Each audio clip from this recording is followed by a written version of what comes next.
Madame, Monsieur, bonsoir, bienvenue dans cette édition. Tout de suite, le sommaire.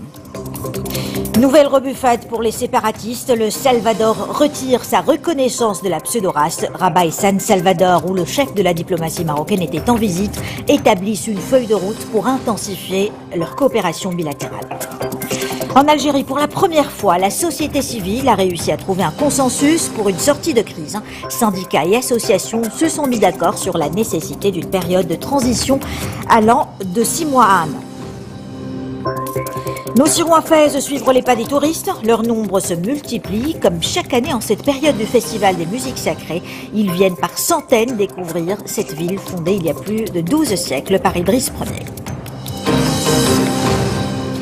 Jamal et ses amis ont fait rire aux éclats leur public hier soir. C'était lors du gala qui clôture le Marrakech du Rire, un spectacle qui sera diffusé dans le monde entier tout au long de l'année. Le Salvador retire sa reconnaissance de la pseudo-race. Le gouvernement de ce pays de l'Amérique centrale a décidé hier de rompre tout contact avec cette entité et de soutenir l'intégrité territoriale du Maroc.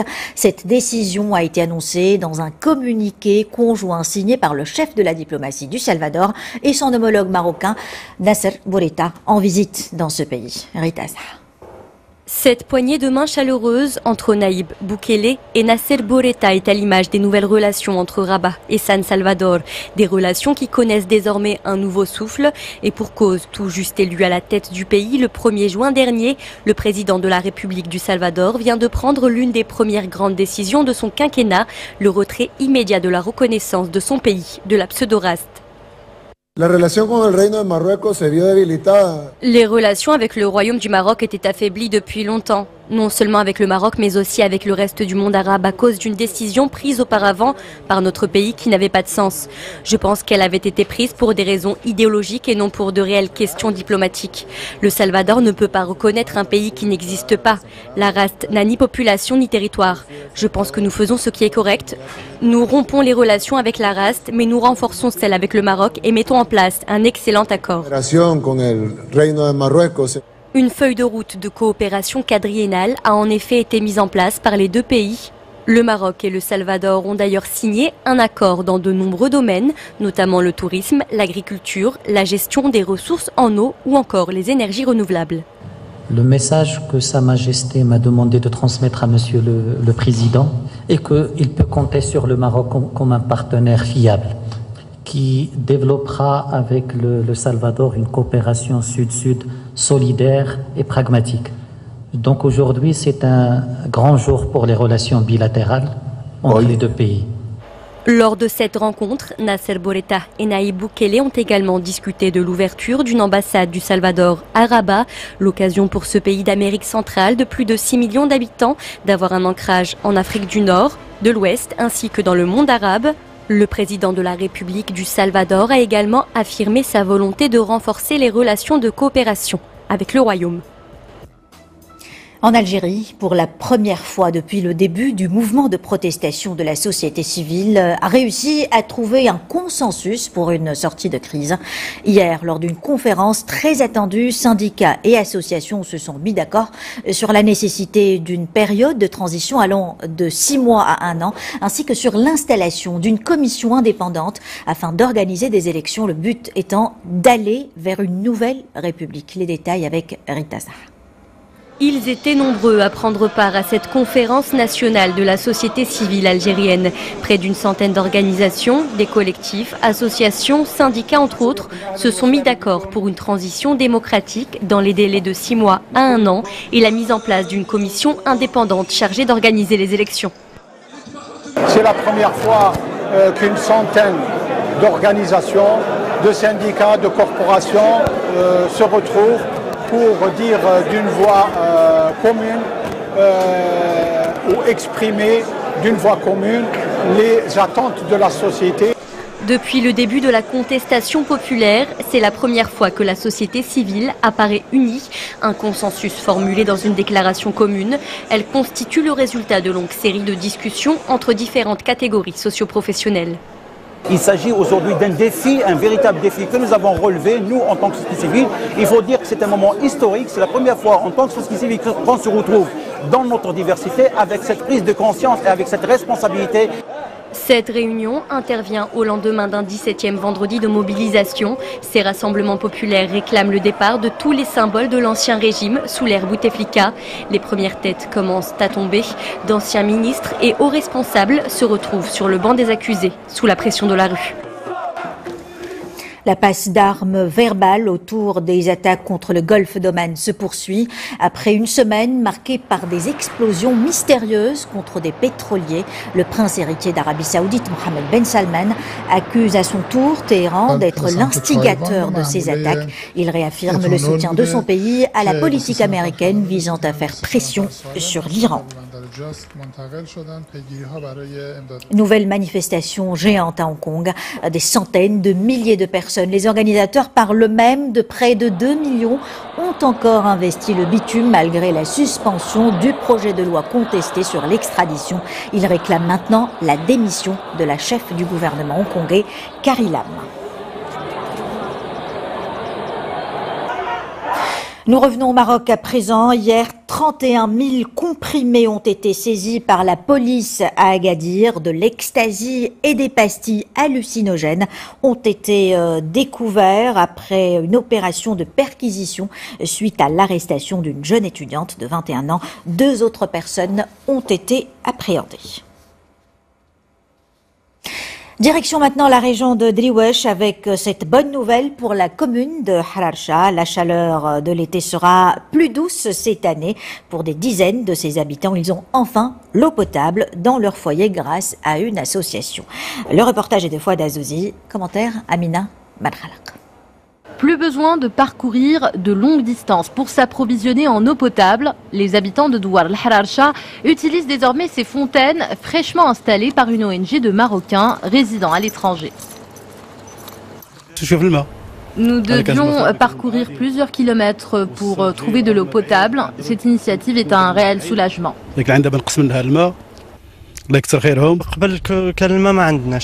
Trouver de l'eau potable nous coûtait cher, ce n'est plus le cas aujourd'hui. Une alimentation en eau potable qui utilise l'énergie photovoltaïque. L'installation de ces plaques solaires ainsi que l'ensemble des équipements a nécessité un budget de 50 millions de centimes. Nous avons mis en place plusieurs puits dont les moteurs fonctionnent à l'énergie solaire. L'eau est ensuite acheminée vers le Douar à travers un canal de 4 km.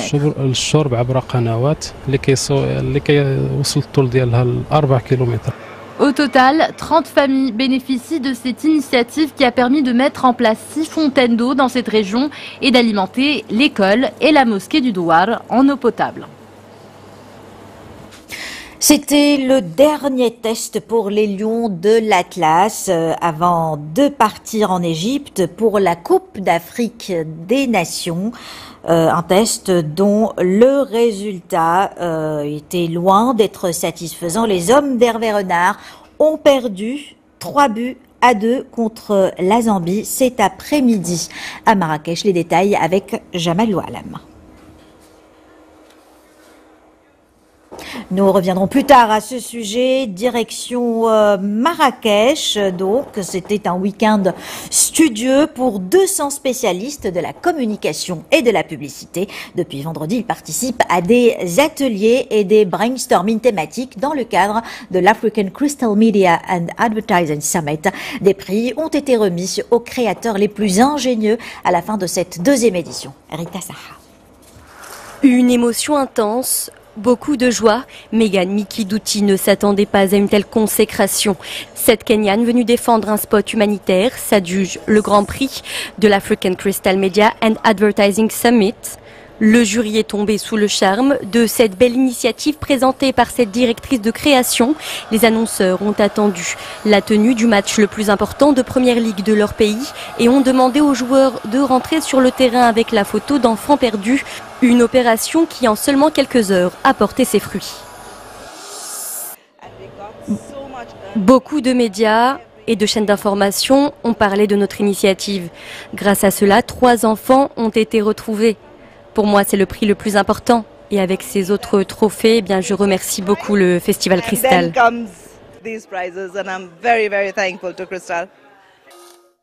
Durant la cérémonie, Rap Maroc a remporté le prix de l'agence de l'année. Le trophée de l'agence média de l'année a été remis à Karat South Africa. Le meilleur spot est enfin revenu à Mio pour sa publicité qui a récolté des centaines de milliers de vues sur Internet. Une vidéo qui sensibilise sur la parité dans les tâches ménagères quotidiennes. Aujourd'hui, Mio, ce n'est pas uniquement un produit de détergent tant que produit marocain. Nous sommes déterminés qu'il soit un produit qui accompagne tous les sujets sociétaux, tout en passant aujourd'hui par le stéréotype que le ménage n'est pas fait uniquement pour les femmes. Nous sommes très fiers d'avoir remporté tous ces trophées, d'avoir été nommé agence créative de l'année. Agence africaine créative de l'année. Et donc on est très content effectivement d'avoir gagné tous ces trophées, mais surtout d'avoir initié ce mouvement, initié une nouvelle manière de communiquer. Sur les 12 prix décernés dans la ville Ocre, celui de la meilleure entreprise d'investissement est revenu au groupe Omnicorp. L'agence kenyane DDB a de son côté fait l'unanimité chez le jury. Nous quittons la capitale des Almoravides en direction de la capitale des Idrissides. La ville de Fès accueille depuis vendredi la 25e édition du Festival des musiques sacrées du monde. Une manifestation qui attire de nombreux mélomanes. Ils viennent aussi découvrir cette cité fondée il y a plus de 12 siècles où s'imbriquent de nombreuses cultures et religions. Mohamed Isra, Sarah Jabri. Dans les ruelles de la Médina de Fès, les touristes se laissent emporter par la magie des lieux. La cité millénaire, inscrite au patrimoine mondial de l'UNESCO, fascine par son patrimoine architectural et culturel, mais aussi par son mythique festival des musiques sacrées du monde.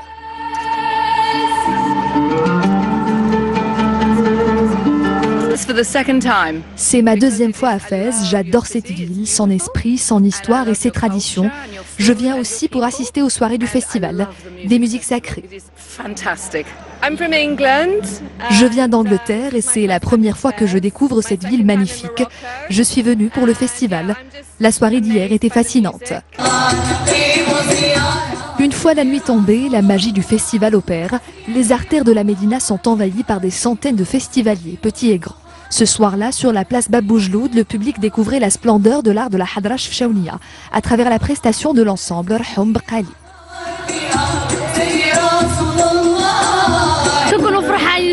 C'est toujours un plaisir d'assister aux soirées du festival qui nous divertissent et nous permettent de découvrir de très belles musiques. Pendant cet événement, la ville est en ébullition. Il y a beaucoup de choses à découvrir pour les habitants de la ville et ses visiteurs. Le Festival des musiques sacrées du monde est exceptionnel car il met à l'honneur l'histoire et les traditions de la ville de Fès.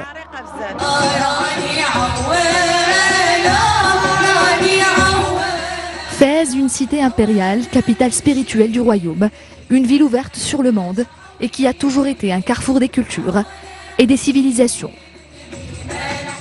Et à Tantan, le coup d'envoi du Moussem a été donné hier. La 15e édition célèbre cette année la culture nomade universelle. Elle connaît la participation de la Mauritanie comme invité d'honneur. Au menu cette année, des spectacles folkloriques, des séminaires et des soirées artistiques et musicales. Cette manifestation est également marquée par l'organisation d'un carnaval avec la participation de troupes locales, nationales et internationales.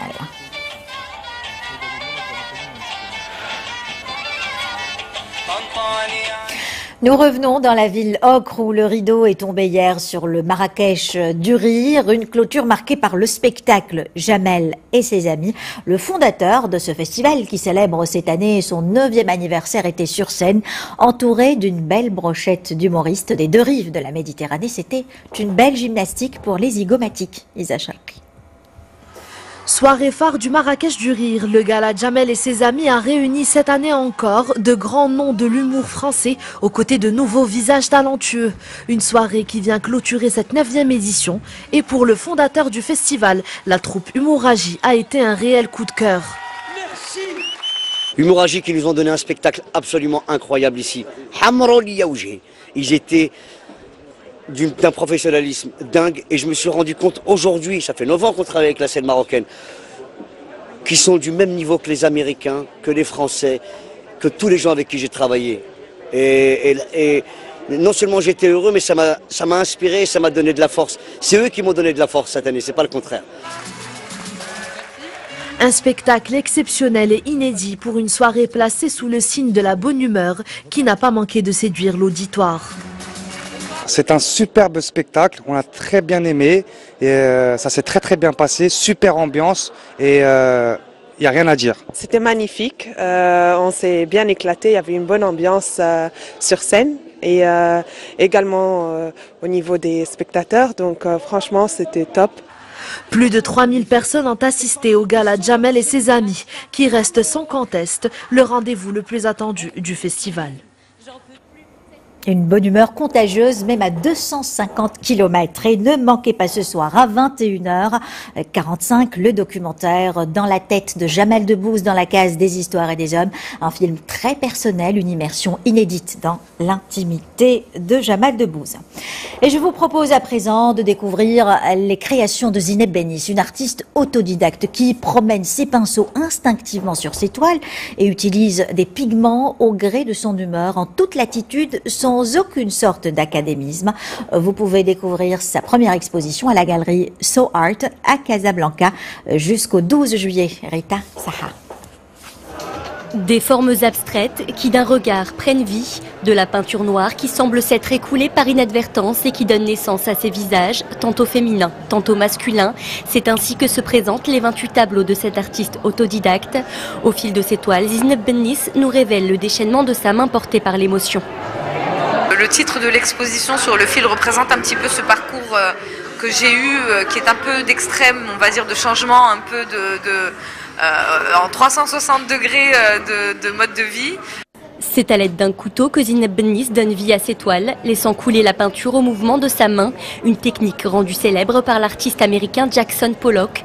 L'aspect surréaliste des visages, les expressions à demi dévoilées, les traits à la fois imprécis et profonds sont fruits du balancement instinctif de l'artiste. Durant ce vernissage, l'expression de la jeune femme ne laisse personne de marbre. C'est essentiellement basé sur des visages d'abord, avec des expressions ou un manque d'expression de la joie, du bonheur ou peut-être même de la tristesse, du noir et blanc. Et je trouve ça féerique, surtout l'artiste et son rendu. La jeunesse, elle est en train de bouger, et de créer quelque chose de nouveau et d'apporter quelque chose de nouveau à la scène artistique. Un coup de jeune, aérien pour l'expression artistique marocaine par une femme talentueuse qui ne peint que depuis 2 ans. Zineb Bennis, auparavant dans les relations publiques, a suite à de graves complications de santé complètement changé d'horizon. Elle nous livre jusqu'au 12 juillet prochain sa première collection à la galerie So Art de Casablanca, une collection où le noir dessine et le blanc humanise. Et nous terminons ce journal comme nous l'avons commencé, des Amériques, et cette fois de l'Amérique du Sud, d'une petite ville de Colombie qui tente de se faire une place au soleil en battant le record de la plus grande tasse de café au monde. Les habitants de Chinchina participent activement à ce défi. Le récipient de café est de plus de 4 mètres de hauteur, son diamètre est de 3,5 mètres et il peut contenir jusqu'à 20 000 litres de café. C'est la fin de ce journal dont je vous rappelle l'une des principales informations. Nouvelle rebuffade pour les séparatistes. Le Salvador retire sa reconnaissance de la pseudo-Raste. Rabat et San Salvador, où le chef de la diplomatie marocaine, Hassan Bourita, était en visite, établissent une feuille de route pour intensifier leur coopération bilatérale. Voilà pour l'information de ce dimanche. Merci de votre attention. Vous pouvez revoir cette édition en replay sur le site de zem.ma. À 21h15, le journal en langue arabe avec Hicham Ralfaoui. Et puis demain, Mehdi Soufiane pour le 20h15. Excellente semaine à tous.